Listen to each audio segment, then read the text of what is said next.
Why I serve? Because it's needed.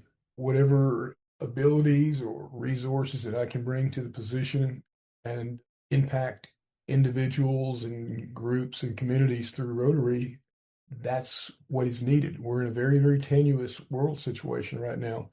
One of our major goals as Rotary, which is an international organization, as you know, is to promote world peace. So all of those things combined are why I serve. It becomes a mission. It becomes a fabric of one's life when you are really trying to affect change in a positive way. There are opportunities for our work and careers everywhere, if you know where to look. That's easier said than done, especially in our fast-paced and constantly changing world. Mary Ann Faremouth is talking to experts, employers, and job seekers to bring you insight and understanding about what's possible. This is Career Can Do, where we're navigating the new work world. Welcome to the Career Can Do podcast, a top global podcast dedicated to helping you navigate the new work world and beyond. My name is Mary Ann Faremouth, and I'll be your host for this episode. And today I'm just delighted to have a guest on my show that I have the utmost admiration and respect for. Dr. Tom Kelchner is a 33-year veteran of public education. He has worked in nearly every level of education, from a teacher to assistant principal, dean of instruction, principal, and director of special education positions. He served students at all levels, including elementary, middle, high school, and special ed. His schools and departments received numerous recognition. Tom has served on numerous school, district, and community committees. He's got a Bachelor of Science degree in education from Texas Christian University, a master's degree in special education from the University of Texas, Dallas, a master's degree in educational administration from the University of North Texas, and a doctorate in education from the University of North Texas. In 2016, Tom retired from public education to venture into the educational and business sales sector. His ventures include the Empowered Network, Project Education, and Eden Grow Systems. Tom is chairman of the board for the Future Foundation and for Hands of Healing, and he is the past president and member of Rotary Club of Baytown. I am delighted because Tom, as of July 1, will be the next district governor for District 5890, which includes Harris County and I believe 7 surrounding counties. So without further ado, let me introduce Tom. Tom, say hello to everybody. Hello. Thank you, Mary Ann. Such a pleasure to be here. Well, it is just wonderful to have you here. And I would like to tell our listeners, I am a member of Rotary, and I just can't say enough good things about it. It's just been a great experience for me. The people I've met, the volunteer programs I've been involved with have been amazing. So, Tom, tell us what prompted you to join Rotary. Yes, ma'am. My personal and professional commitments in education and business have always been based in serving others, being there to support children, adults, and communities. Rotary became a natural extension of that when I first came into the Southeast Texas area to Baytown and became director of special education for the Goose Creek Consolidated Independent School District.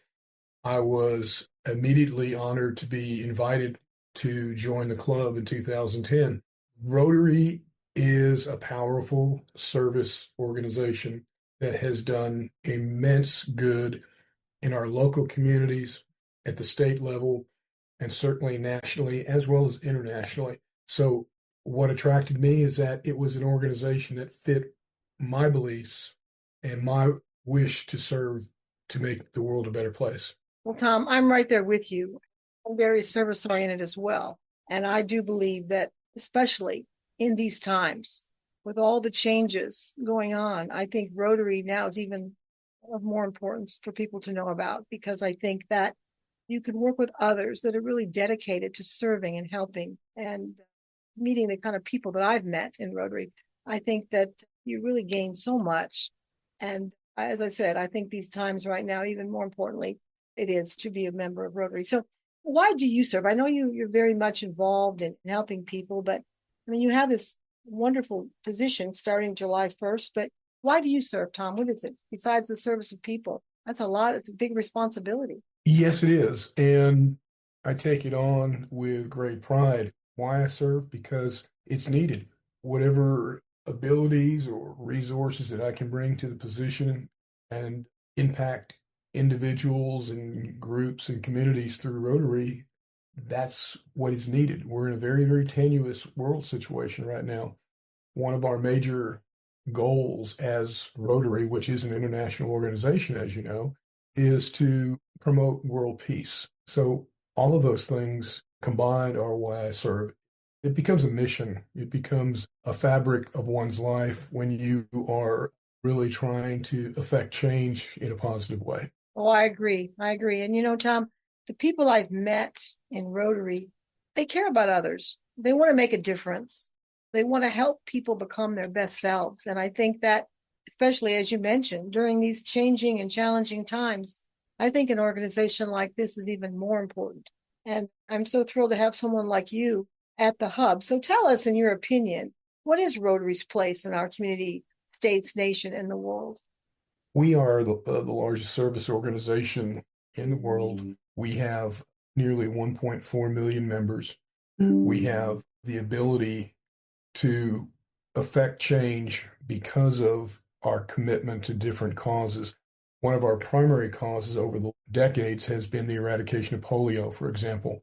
And that meant fundraising millions of dollars. The Gates Foundation does a match, which helps put us over the top. But just because of that one focus area of eradicating polio, led by Rotary, we have nearly eradicated that disease from the face of the earth. There's only 2 countries with a handful of cases that are still in existence at this point. So think of how many lives have been saved, how many lives have been enriched.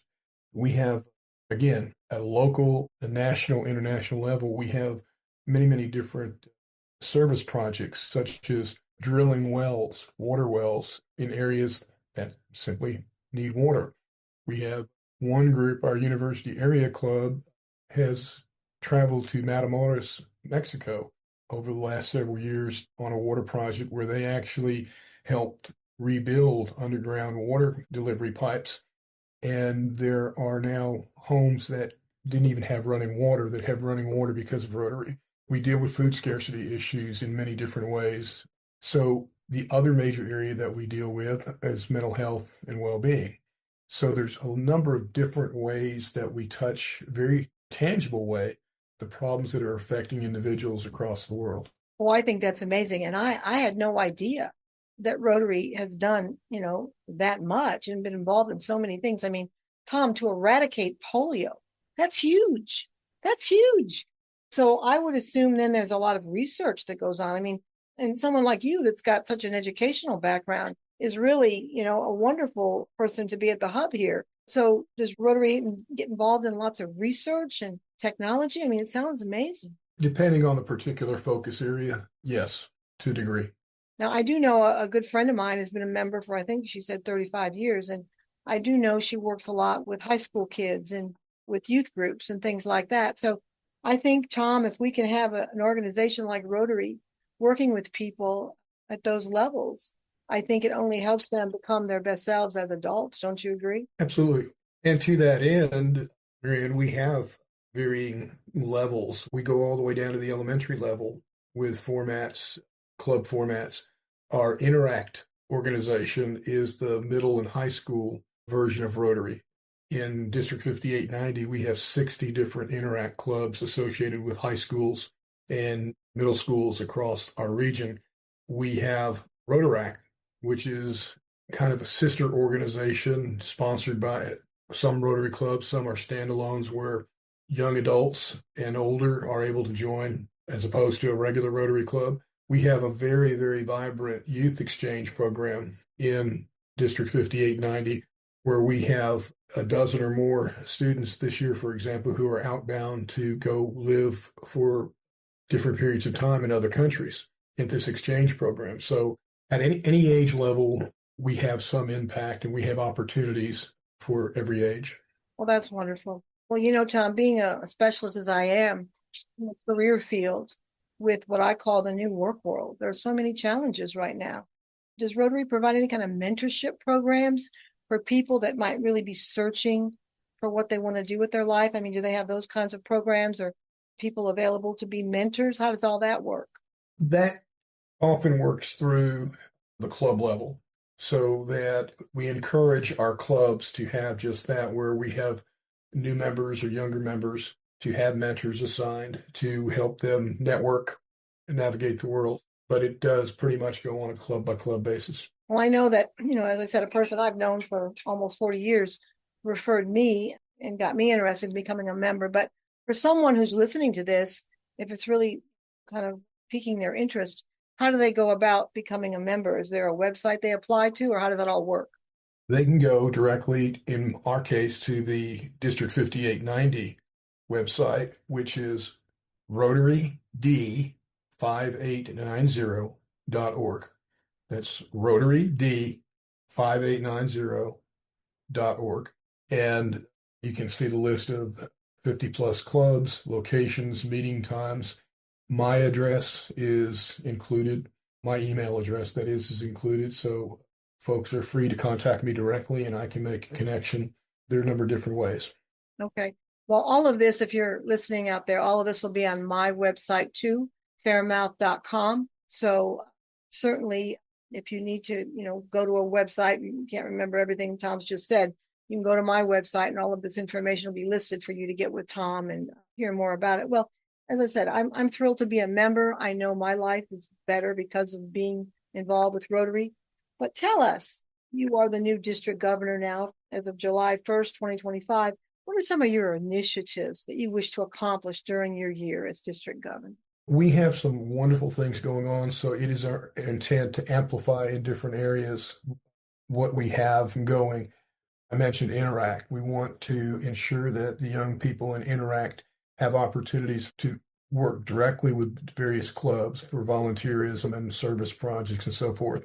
We want to develop more Rotaract clubs, which gives potential members or current members more options as to meeting formats. We have a wonderfully vibrant Rotary Club of Houston veterans who does a tremendous job providing support for veterans, but we're working on ways to enhance that support.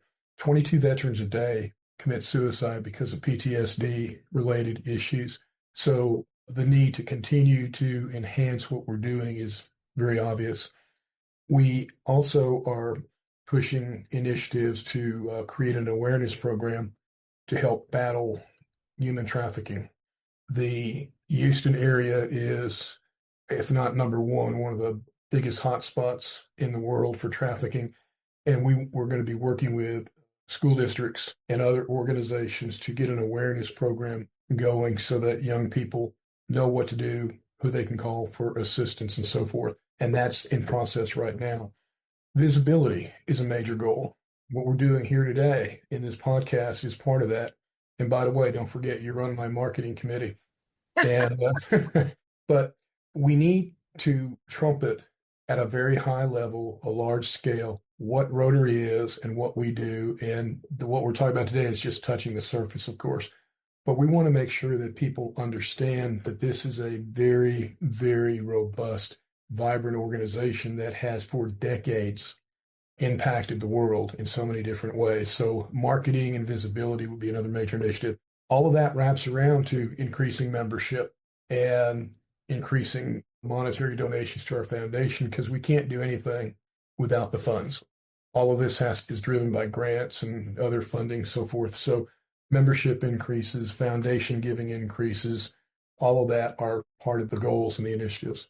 All right. Well, Tom, I am just so thrilled that you took the time today to be on Career Can Do. So for all of our listeners out there, if you're an employer, if you're an applicant, if you're a parent, if you're really searching for more meaning in your life or a way for you to make a bigger contribution. I mean, during these times, I think we all can agree there's a lot of challenges going on right now in the world. And the more we can align ourselves with organizations like Rotary and people who are in these organizations, everyone wins. It's an amazing group. You'll meet fabulous people. To have someone like Tom at the hub that's been in so many different areas of education, so many different groups and associations to help others. I can't say enough. I mean, I'm just so thrilled that I'm a member and that I've had the opportunity to meet people with Rotary, and knowing Tom has been great. So please check it out. It'll be all over my website. Think seriously about becoming a member, about doing something to support this wonderful organization, because I think you'll agree, no matter what you're going through in life, when you have a group of people around you that can mentor you, that can be supportive to you, that can help you grow as an individual, it's a wonderful thing. And more than ever now, we all need that. So, Tom, I always like to leave our listeners with two salient points about, what they can take from this podcast and digest and learn from and move to. So if you had to give us a couple pointers, what do you think those would be? Whether it's Rotary or Lions or Kiwanis or any other service organization, join, serve. Our motto is service above self. There is so much need in the world that every individual should consider giving service in some way at some level. Oh, I think that's great. Well, Tom, thank you so much for being on our podcast. It's been wonderful having you here, and this wraps it up for another wonderful episode of Career Can Do, and we'll see you all next time. Bye-bye. Thank you. We thank you for tuning in to our Career Can Do podcast. We make no guarantees on results for your particular quest, but we hope you enjoy the information presented. The views and opinions expressed in this program are solely that of the guest or speaker and do not necessarily reflect the views or positions of Mary Ann Faremouth and Faremouth and Company. Thank you.